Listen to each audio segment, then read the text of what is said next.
importantes que eu quero que você lembre é o seguinte, ó.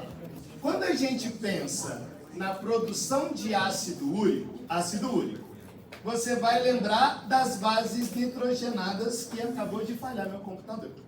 Então você vai pensar nas bases nitrogenadas. Perceba que as bases nitrogenadas têm esse nome porque ela contém nitrogênio na sua estrutura molecular. Eu sei que é muito difícil pensar isso, mas é verdade. E olha que as bases de cima, as purinas, elas contêm, como você está cansado de saber, 2 anéis. Eu estou colocando lá, 1, 2. E as bases pirimídicas contêm um único anel. Tudo bem? Então estava colocando lá o número 1 dentro de cada anel. Você vai perceber agora, a partir de agora, o seguinte. Muitas pessoas acreditam e acham que as purinas e as pirimidinas, elas são moléculas pertencentes ao DNA e ao RNA. Isso é verdade? Claro que sim. Só que existem várias outras moléculas que também têm bases nitrogenadas fazendo parte da sua estrutura. Então, por favor, tira uma foto disso para mim, principalmente das bases púricas e das bases pirimídicas. Tira uma foto desse slide, por favor. O que você está vendo nesse slide? Que existem várias moléculas que fazem parte do nosso metabolismo e essas moléculas contêm bases nitrogenadas. Então, não é só DNA e RNA que contém, não. Quando você pega, então, NAD, NADP, FAD, coenzima A, UDP-glicose, ADP, AMP cíclico, etc., ATP, GTP, tudo isso tem bases nitrogenadas. Fechou até aqui? E aí tem uma coisinha que é bastante importante para a gente.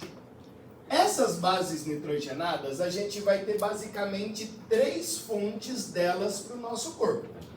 A primeira fonte é o que a gente chama de síntese de novo, ou seja, a produção da base nitrogenada a partir do nada. Beleza? A partir de aminoácidos. A segunda possibilidade é a gente vai adquirir as bases nitrogenadas, então a aquisição de bases nitrogenadas a partir da alimentação. Essa é a segunda possibilidade. A terceira possibilidade é a gente reaproveitar as bases nitrogenadas que já estão dentro do nosso corpo. Percebeu então? Ou você vai produzir bases novas, ou você vai adquirir via alimentação, ou você vai reutilizar aquelas que já estão no seu próprio corpo. Show? Só existem essas 3 possibilidades. Contudo, essas bases nitrogenadas, depois que desempenham as suas funções, elas têm que ser eliminadas do nosso corpo como qualquer outra coisa. E para elas serem eliminadas do nosso corpo, essas bases nitrogenadas púricas, e aí serve só para as púricas, não serve para as pirimídicas, elas obrigatoriamente virarão ácido úrico. E aí esse ácido úrico que tem em mim e tem em você, pode se acumular nas articulações. Se isso acontece, claro, existe uma patologia associada que você conhece como gota, que é o ácido úrico nas articulações. Fechou? Beleza? E aí a gente vai entender como é que acontece todo esse processo bonitinho. Antes disso, preciso te mostrar uma outra coisa importante. Embora você já saiba disso, eu vou passar extremamente rápido para você não esquecer da lógica por trás de toda essa brincadeira. Olha só, o que você está vendo nessa imagem é o que a gente chama de nucleotídeo. Então você está vendo 4 nucleotídeos aí. Ó. Então isso que eu estou circulando é um nucleotídeo. Isso serve para os outros. Nesse nucleotídeo você tem isso aqui que eu estou circulando agora. É a base nitrogenada. Beleza? Isso que eu estou circulando em verde para você é o carboidrato. E aí você tem 2 possibilidades. Ou vai ser ribose ou vai ser desoxirribose. E a última que eu estou circulando para você em pretinho é o fosfato. Quando você tem a junção dos 3, você tem um nucleotídeo. Se você tira o fosfato, você tem o quê? Um nucleosídeo. Beleza? Então, nucleotídeo é tudo. E se você tira o fosfato, nucleosídeo. Por que eu estou falando isso para você? Porque quando a gente vai reutilizar bases nitrogenadas, na verdade você não reutiliza só a base nitrogenada propriamente. Você reutiliza o nucleosídeo. Então é um nucleosídeo que volta, por exemplo, a ser um nucleotídeo. Entendeu a brincadeira? Bonitinho? Claro.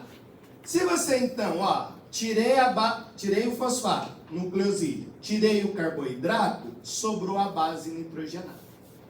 Então, base nitrogenada mais carboidrato, nucleosídeo. Base nitrogenada, carboidrato e fosfato, nucleotídeo. Ficou claro para você? Espero que sim. E aqui existe uma outra questão que também você já sabe, vou passar muito rapidinho. Olha para o carboidrato. Estou circulando para você. Me ajuda aí. Que carbono que é esse aqui que eu estou fazendo uma bolotinha? Que número de carbono que é esse? É o carbono 1. E esse outro? É o 2. E aí vai. 3, 4 e 5. Então você está trabalhando com uma pentose, que é um carboidrato de 5 carbonos. Olha para o carbono 2, por favor. Perceba que o carbono 2 é o carbono que tem 2 hidrogênios. Fechou? Quando você compara isso com essa outra molécula, olha para o carbono 2. Estou circulando ele de pretinho aqui para você. A diferença é que no carbono 2 aqui tem uma hidroxila, beleza? E no DNA não tem hidroxila. Então, aqui tem hidroxila, aqui não tem hidroxila. Todo mundo viu isso? Para que isso serve na prática? Quando você pega uma fita de DNA ou uma fita de RNA, está representado aí para você. Ó. Olha para essa primeira fita. Todo mundo olha para cá, por favor. Isso aqui é um nucleotídeo, certo? Então, a letra A é a base nitrogenada, o carboidrato e o fosfato no carbono 5. Isso que eu estou circulando agora de vermelho é outro nucleotídeo, perceba? Outro nucleotídeo.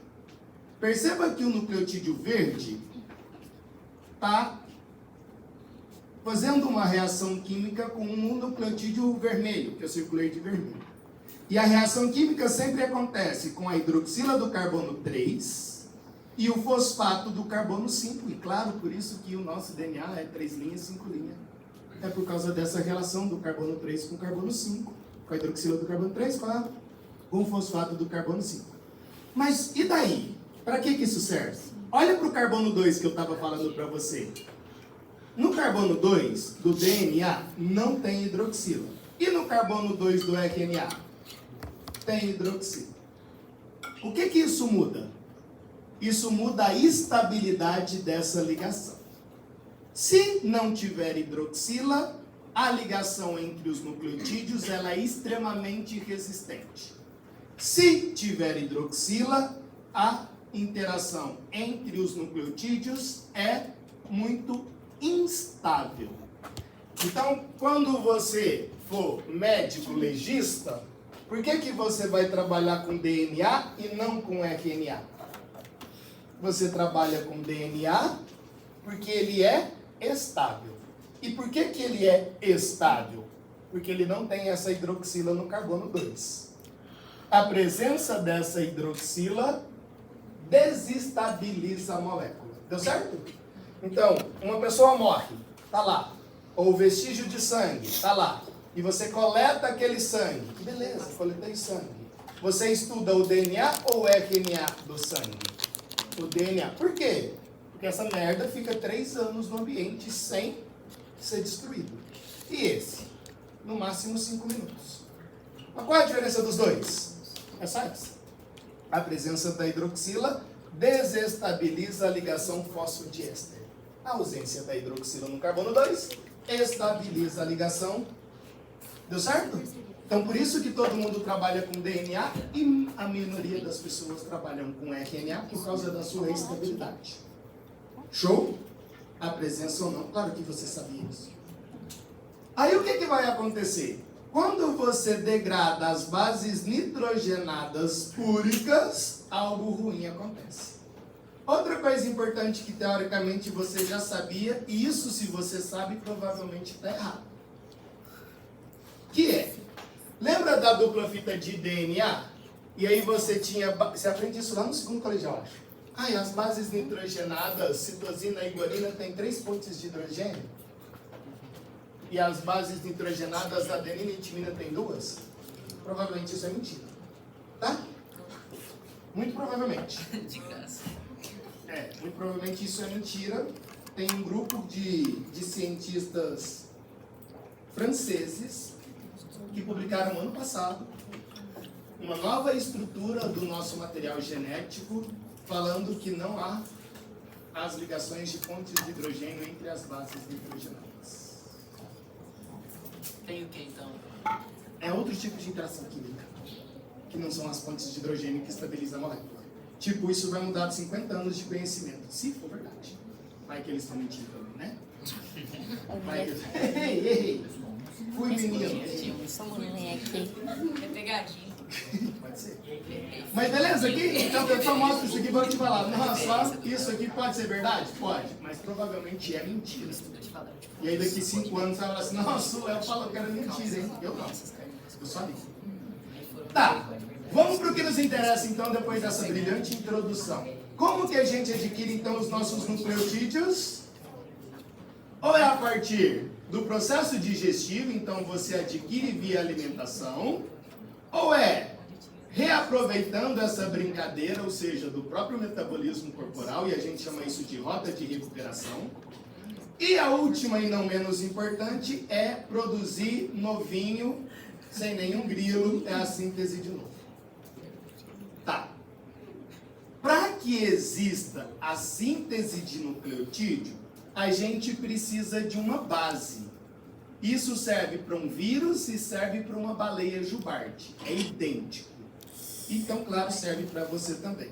Qual é a base? É essa maravilhosa molécula. Dá uma olhada para ela? É uma ribose. Então, essa ribose é a nossa pentose de 5 carbonos.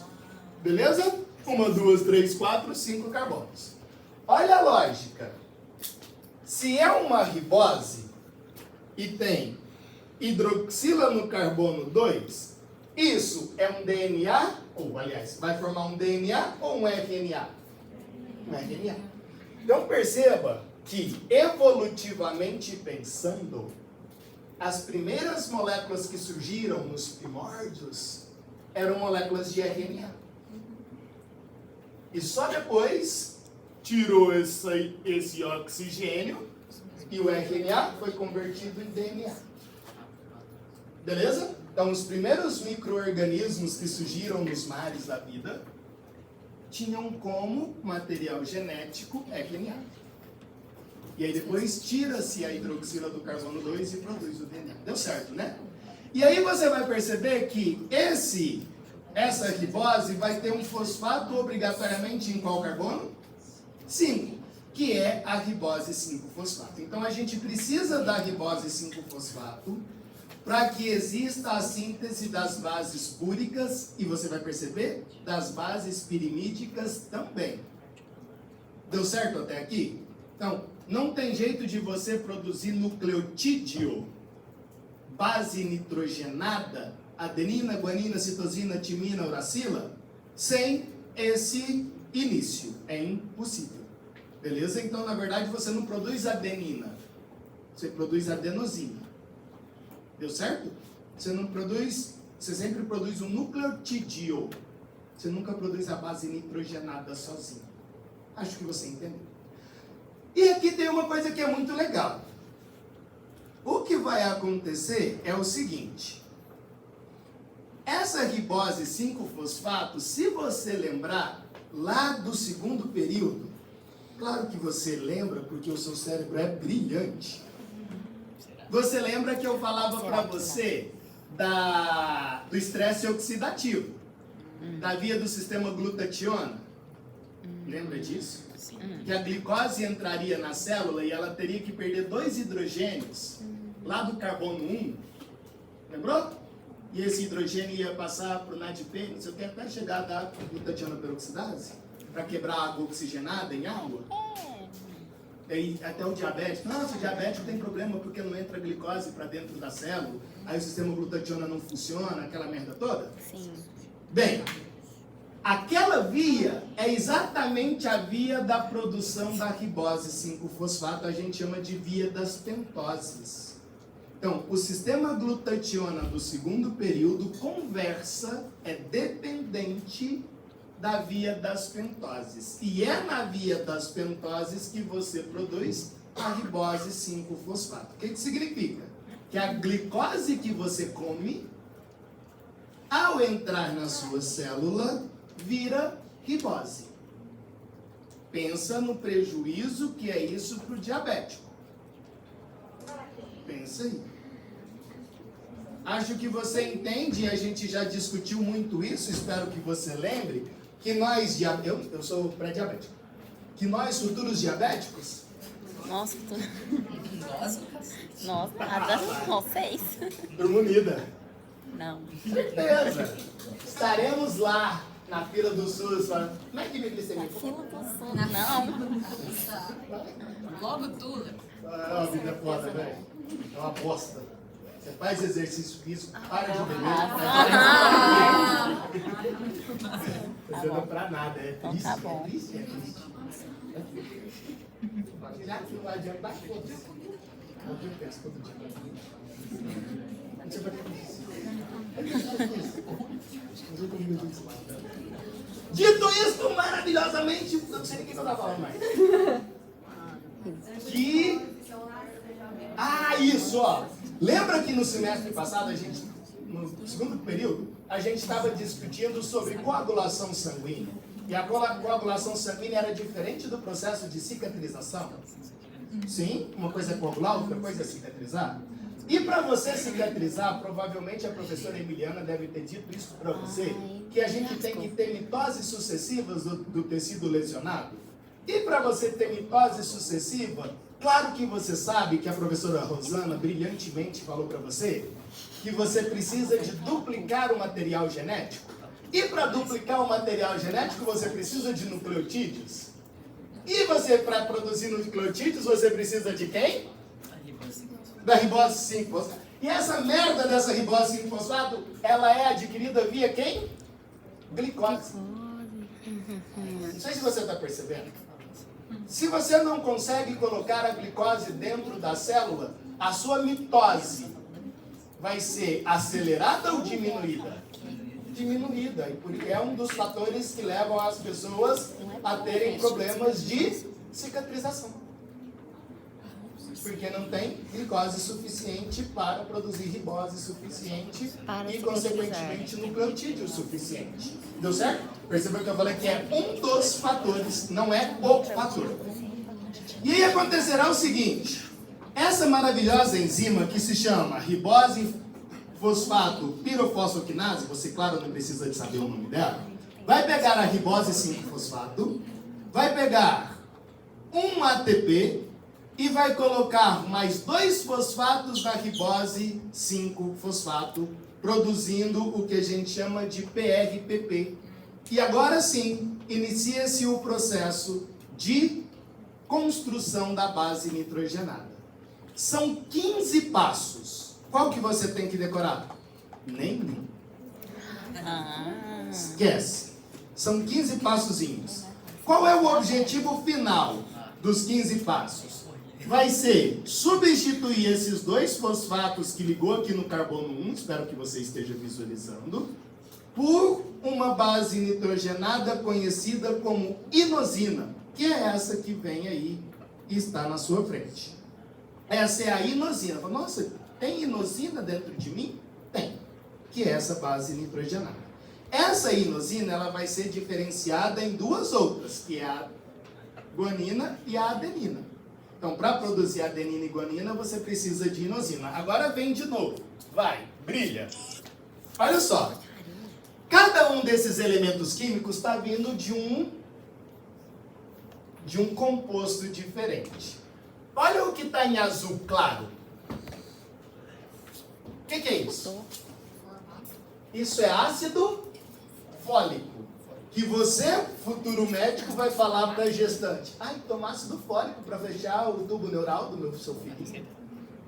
Na verdade, o ácido fólico que está tomando não serve para fechar tubo neural. serve para a produção de bases nitrogenadas para que você tenha DNA, RNA, ATP, GTP, para a célula funcionar. Boa pergunta. Então, esse formato é ácido fólico. Beleza? Aí, Léo, não era folato? Hã? Não era folato? Tá formato. Não, é formato. Formato? Que é o ácido fólico. Oi. Então, Que tá. vem, né, do ácido fólico. Ai, eu. Ah. Tá. E aí o que eu vou passar aqui para você visualizar a brincadeira, mas claro que você não precisa de entender isso, mas você vai aqui, ó, nesse local onde eu estou circulando em vermelho, a gente vai ter várias reações químicas para que a gente consiga produzir uma molécula chamada de inosina. Aí essa inosina, dá uma olhadinha para ela vai ter dois caminhos. Tira uma foto disso, por favor. Quais são os dois caminhos que a inosina vai ter? O primeiro caminho está circulando em vermelho para você. Ó, esse é o primeiro caminho, que vai ser o caminho que a inosina vai ser convertida em adenina. E o segundo caminho está circulando em verde para você, que é o caminho em que a inosina vai ser convertida em guanina. Deu certo aqui? Olha lá o primeiro caminho. E aí faz essa comparação, por favor, bem rapidinho, que é muito retardado. Olha para isso que eu estou circulando em preto, que é a inosina, e compara com isso que eu também estou circulando em preto, que é a adenina. O que que saiu? O que entrou no lugar? O NH2. Então, sai o oxigênio e entra no lugar o NH2. A inosina vira adenina. Deu certo até aqui? Bonitinho? Tá. Quem é que fornece esse NH2 para a inosina? O nosso querido amigo aspartato. Você lembra do aspartato do ciclo da ureia? Lembra? Ele também entra aqui na produção das bases púricas. Outra coisa importante, olha para lá. Compara aí. Agora eu vou fazer em vermelhinho para você. Ah, importante, não sei se você lembra. Olha só. Entra aspartato e sai quem? Se você lembrar do ciclo da ureia, não sai fumarato também do ciclo da ureia? Tudo conversa. Deus é foda.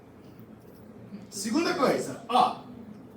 Circulei aqui de vermelhinho, compara para mim. Isso com isso aqui. Já está até destacado para você. Entrou o que na brincadeira? O oxigênio. Fechou? Compara esse número 1 com esse número 2. Saiu o oxigênio e entrou quem?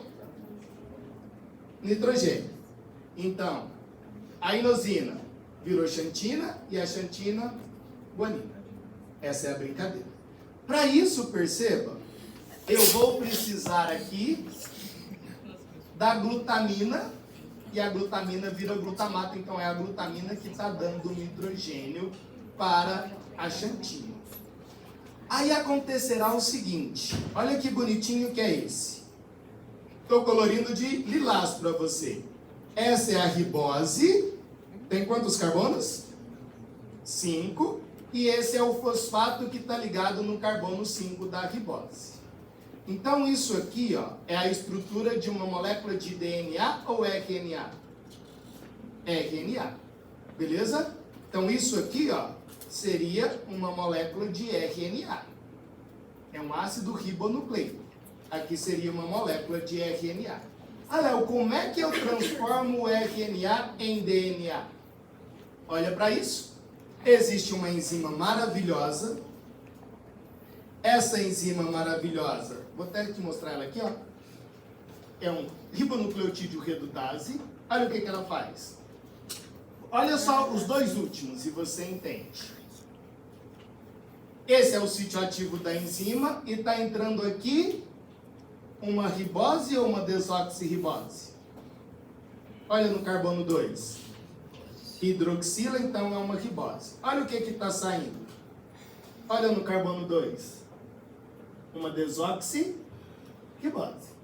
Então, essa enzima, ela serve justamente para retirar o oxigênio do carbono 2, transformando o RNA, a molécula de RNA, na molécula de DNA.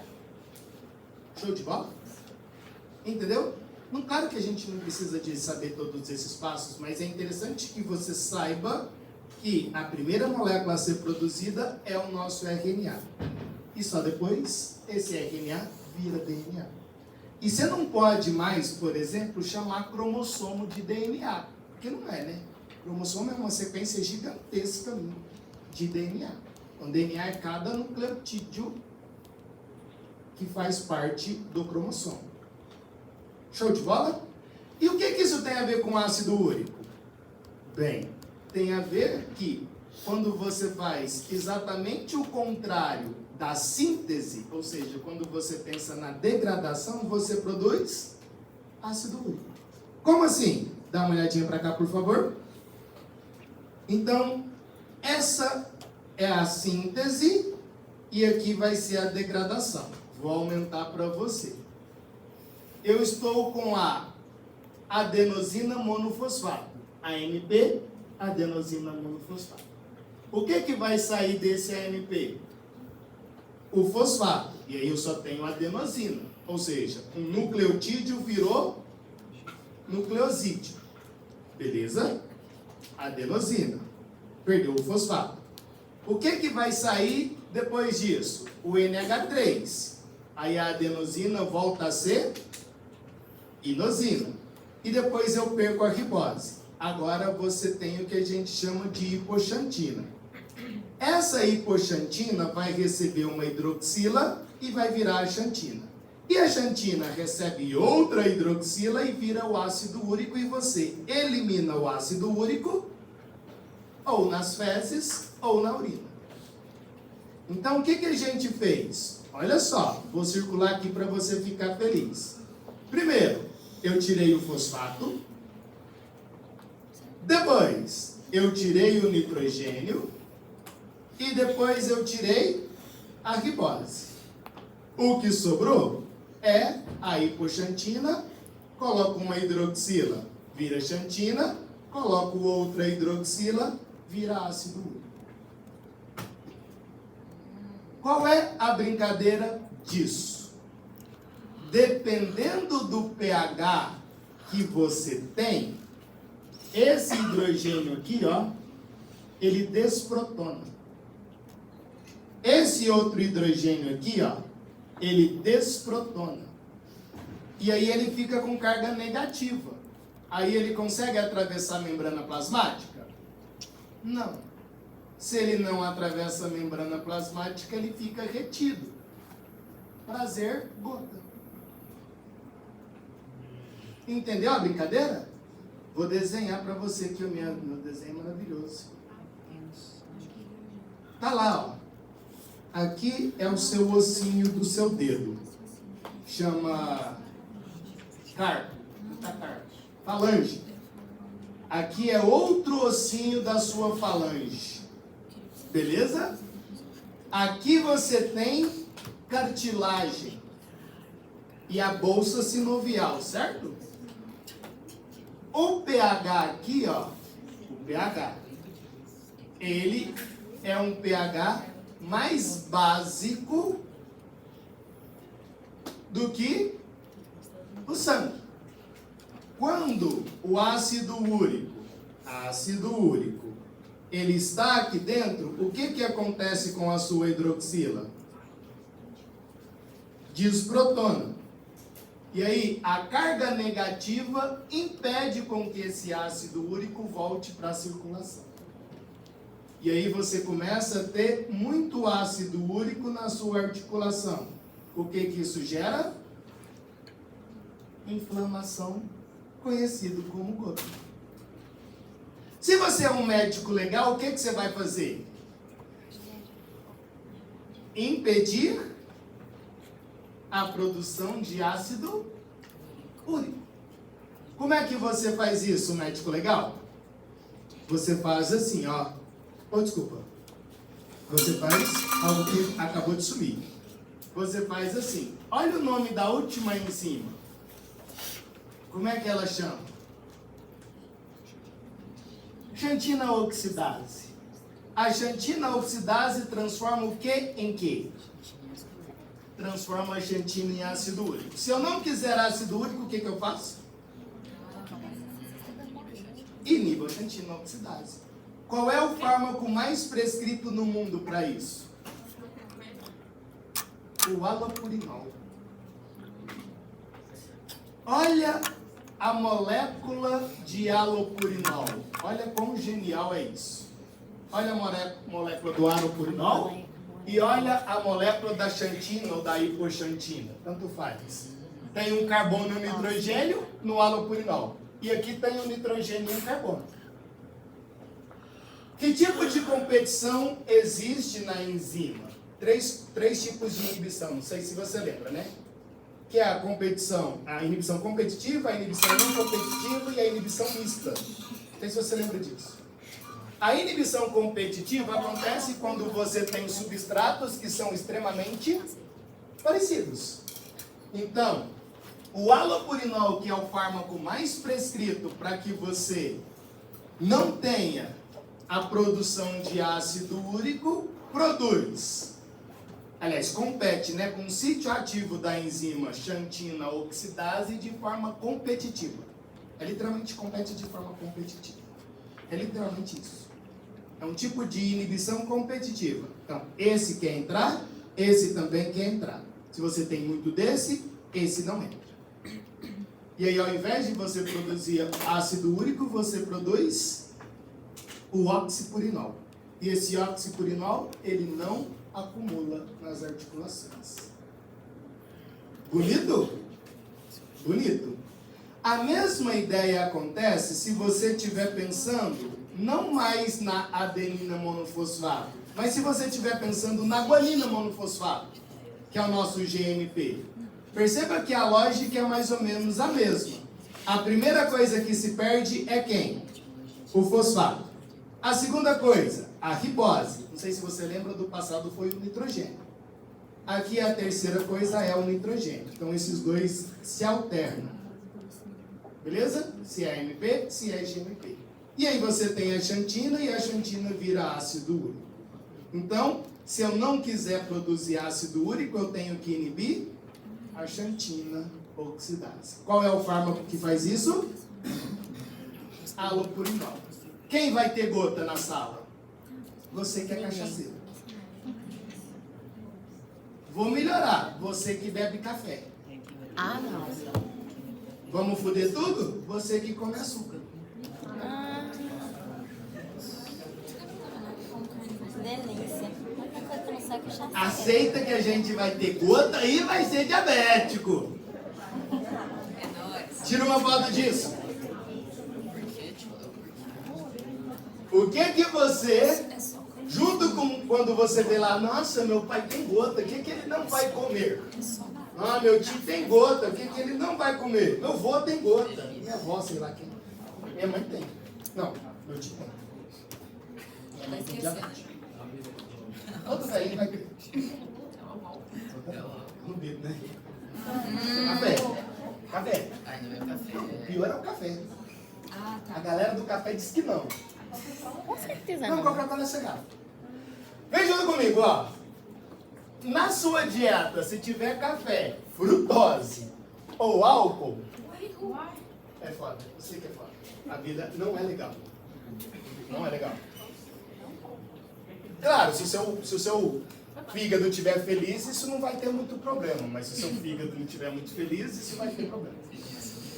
Um fígado feliz é um fígado legal.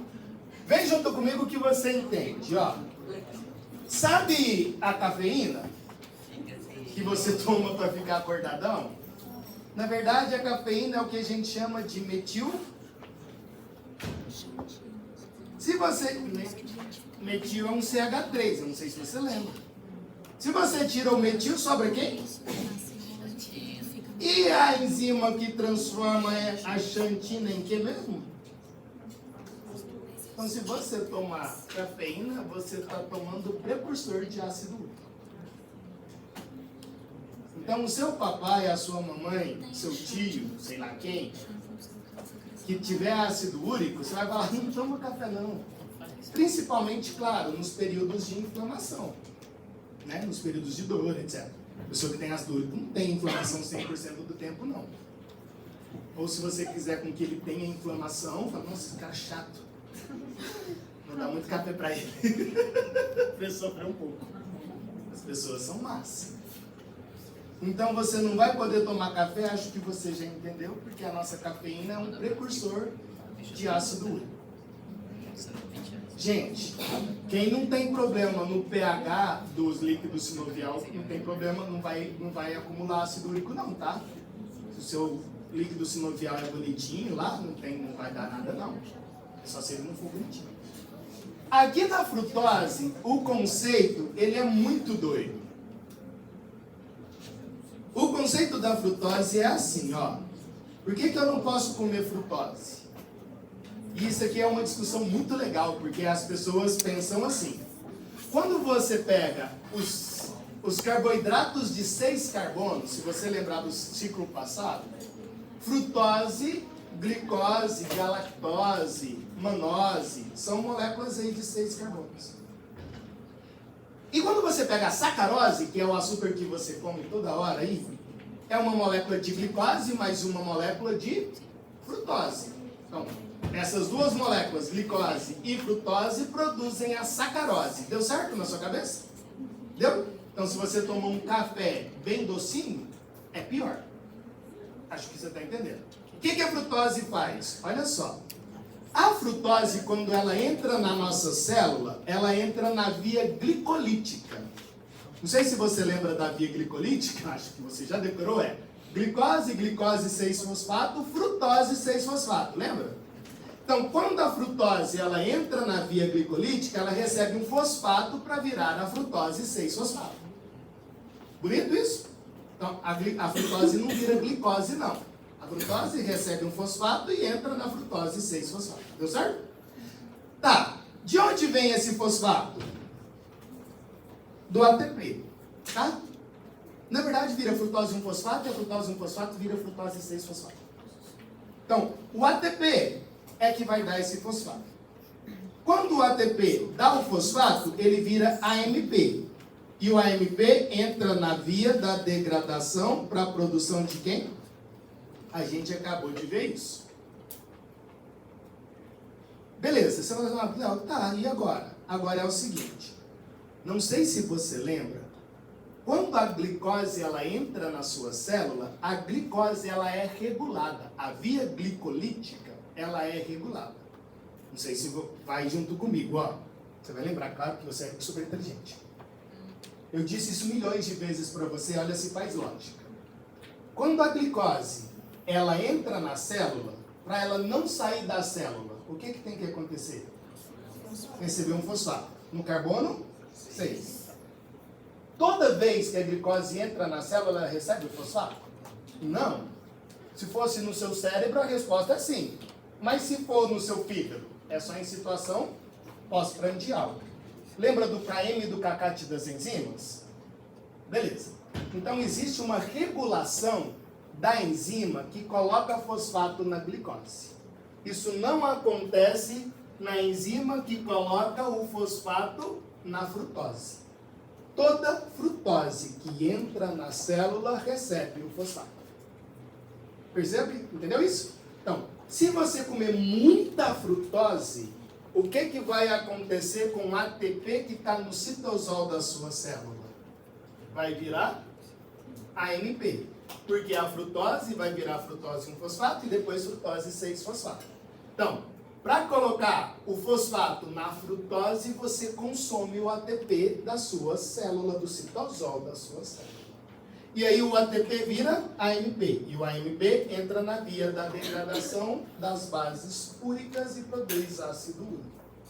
Então, a pessoa que está em processo de gota inflamado não pode tomar café e muito menos se tomar café com açúcar, porque a sacarose tem a frutose. Ah, eu quero tomar café. Beleza, toma sem açúcar. Café já é ruim, né? Sem açúcar é péssimo. Nossa, é açúcar, você fala, meu Deus, como é que toma um negócio desse? Mínimo. E por que você não pode beber álcool? Eu não sei se você percebeu, em nenhum momento eu falei, não pode comer carne. Não pode comer proteína, mas todo mundo fala exatamente isso. Nossa, se você tem gota, não come proteína não. Eu não consegui entender até hoje por que dá não proteína. Mas a galera não gosta de comer proteína. Carne vermelha principalmente.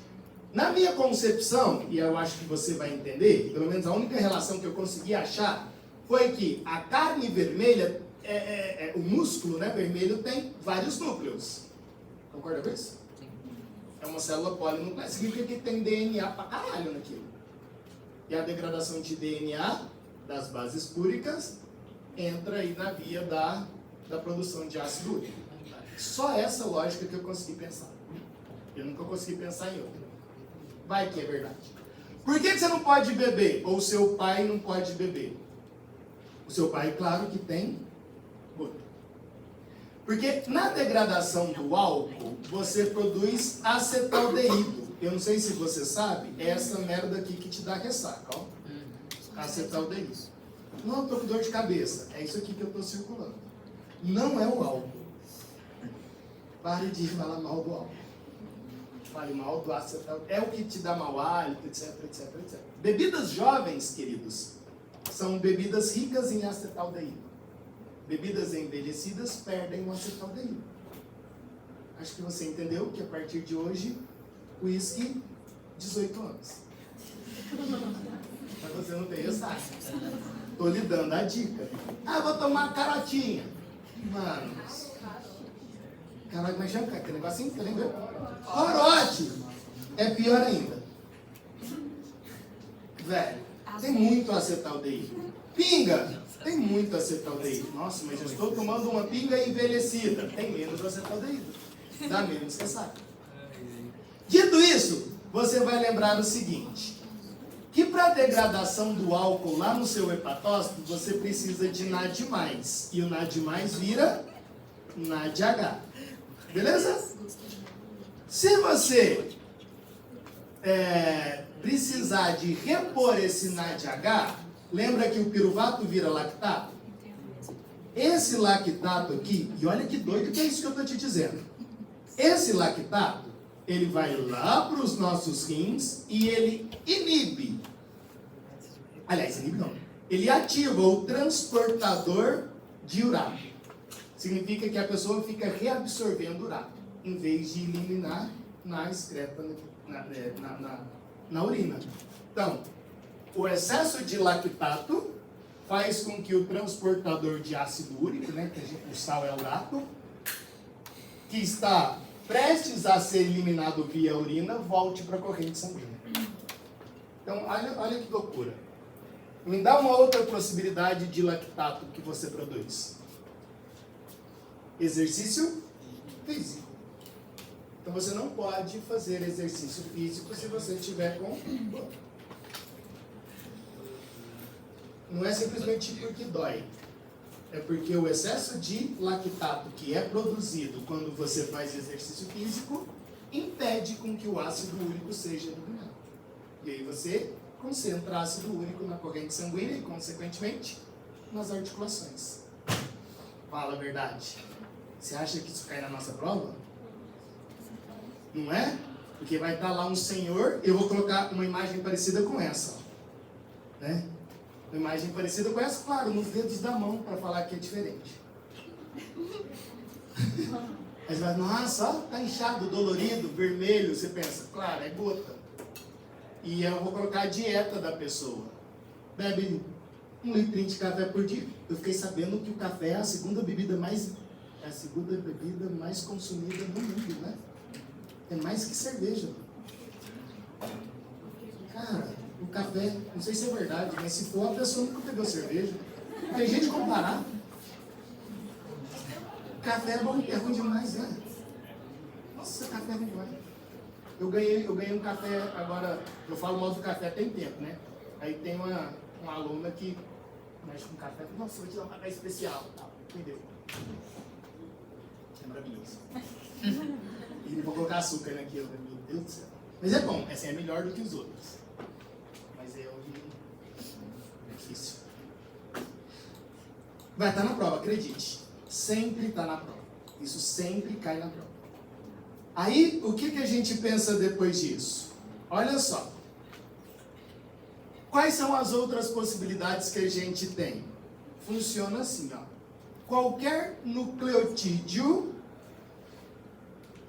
de bases púricas que entra na via de degradação, a primeira coisa que perde é quem? É o fosfato. E aí vira um nucleosídeo, certo? Esse nucleosídeo pode continuar na via de degradação? Claro que pode. Mas se a célula precisar, existe uma enzima que coloca o fosfato de novo no carbono 5. Como é que chama essa enzima? Sinase de nucleosídeo. Por isso que eu falei para você o que era um nucleosídeo aquela hora. Para você ter a via de recuperação ao invés da degradação. Isso vai depender do quê? Do que a célula precisa. Show de bola? A outra possibilidade é eu pegar o meu PRPP e colocar a base nitrogenada diretamente lá no carbono 1. A gente chama de transferase de fosforribosilo, a enzima. São as duas formas que você tem de recuperar o que a gente chama de nucleotídeos. Deu certo, queridos? Pode falar. Essa aqui? Esse é o PRPP, lembra do PRPP? Então, essa é a nossa base, que veio lá da ribose e fosfato. Essa PRPP, ela pode receber, em vez daquelas 15 reações lá, pode receber o nucleotídeo direto no carbono 1. Nucleotídeo não, né? Desculpa. A base nitrogenada, perdão. A base nitrogenada direto no carbono 1 for voltando a ser um nucleotídeo. Bonitinho? Tá. Isso é para as bases púricas. Mais 4 slides, as bases pirimídicas acabam. E aí você fala, Jesus, deu certo. Podemos? Rapidão, ó. Senão a gente tem que voltar nessa conversa de novo. Não precisamos disso mais. Dá uma olhada para cá. Síntese das bases pirimídicas. Nas bases pirimídicas, você vai precisar agora disso aqui, ó. Dá uma olhadinha nisso. Carbamoil, fosfato, sintase. Você acha que isso produz quem? O carbamoil? E carbamoil fosfato não é a primeira coisa que você aprende no ciclo da ureia? Sim. Então perceba que o ciclo da ureia, ele, quando produz o carbamoil fosfato, que é o que você vai ver aqui, eu preciso de ATP, preciso do nitrogênio, e aí você tem o carbamoil fosfato. Precisa, na verdade, de 2 ATPs. Esse carbamoil fosfato, ou ele vai para o ciclo da ureia, como você já sabe, ou ele vai para a síntese de quais? Das bases pirimídicas. A primeira base pirimídica a ser produzida, olha só, se chama orotato. Olha o último. Então, eu peguei carbamoil fosfato, peguei aspartato, juntei os dois e o que eu tive no final foi isso, ó, orotato. Orotato é uma base nitrogenada que não está presente nas moléculas. Você não vai ver DNA, RNA com orotato, não. Contudo, isso aqui, ó, é um marcador molecular para saber se a pessoa está conseguindo ou não produzir DNA e RNA. Então, isso é medido, por exemplo, no teste do pezinho. Esse orotato. Para falar assim, nossa, essa criança está com desenvolvimento ok ou não está ok. Então, lembra que nas bases púricas eu tinha a inosina. Nas bases pirimídicas eu tenho o orotato. Deu certo? A partir desse orotato, eu vou produzir quem? Dá uma olhadinha para lá. A uracila. E a partir da uracila, eu vou produzir outras duas bases nitrogenadas.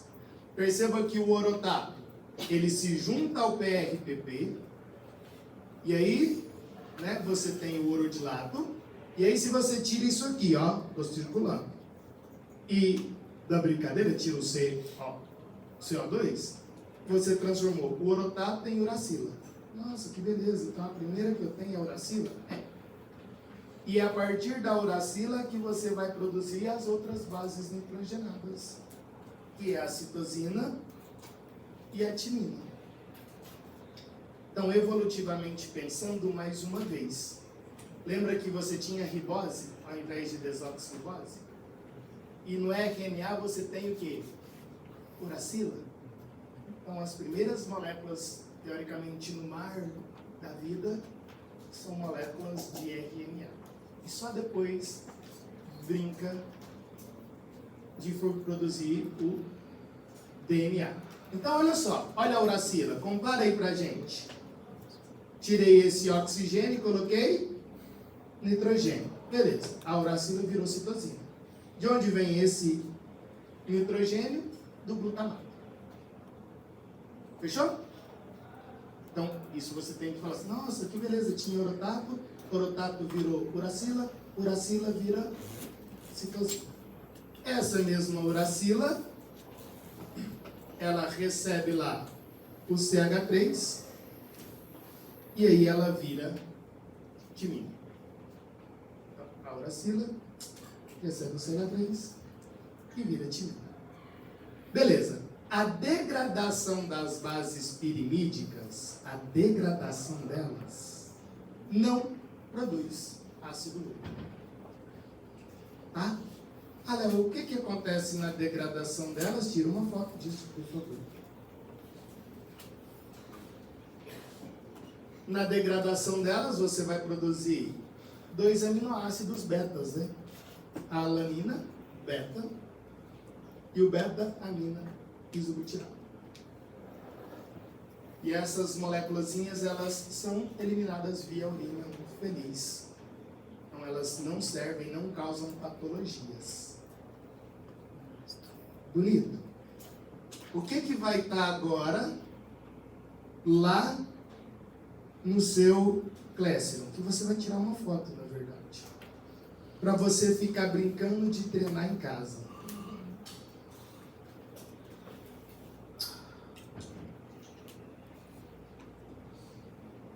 Olha só. Vai estar isso lá no seu Classroom. Que é um dos objetivos de fazer o teste do pezinho. E aí você vai ter alguns recém-nascidos, que a gente chama de ABCDE, as enzimas do ciclo da ureia e o ciclo da ureia. O objetivo disso é você entender, a partir, por exemplo, dos marcadores moleculares, quais são as enzimas que cada um desses recém-nascidos está com defeito. O que isso causa em recém-nascidos? Isso causa letargia, sonolência, aumento do tamanho cerebral, na verdade, né, hidrocefalia, e é problema no ciclo da ureia. Então, isso estará para vocês hoje, e aí você vai brincar de fazer isso lá na sua casinha, bem bonito. Na semana que vem, a gente repassa isso com você. Perceba que aqui, ó, você tem orotato, acho que você está vendo aqui, ó, orotato urinário.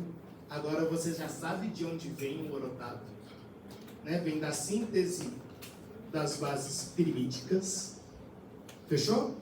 A partir de carbamoil fosfato. Então a grande sacada que você vai ter que ter vai ser, é o que eu vou te mostrar agora, ó. Isso aqui que é o seu carbamoil fosfato, ou ele vai para o ciclo da ureia, ou ele vai para a síntese de quem? De orotato. Se ele for para a síntese de orotato, significa que a gente está fazendo a produção de bases pirídicas. Beleza? Se ele for para o ciclo da ureia, você está pensando em excreção. Deu certo, amados? Bonitinho? Lindão? Lindão. Tá. Agora eu faço chamada, porque eu sou uma pessoa que sabe fazer chamada. E você estará liberado.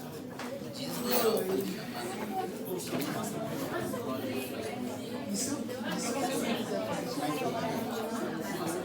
Vai fazer para ela. Ele vai fazer para ela. Aí se perde a dele, pega a pauta.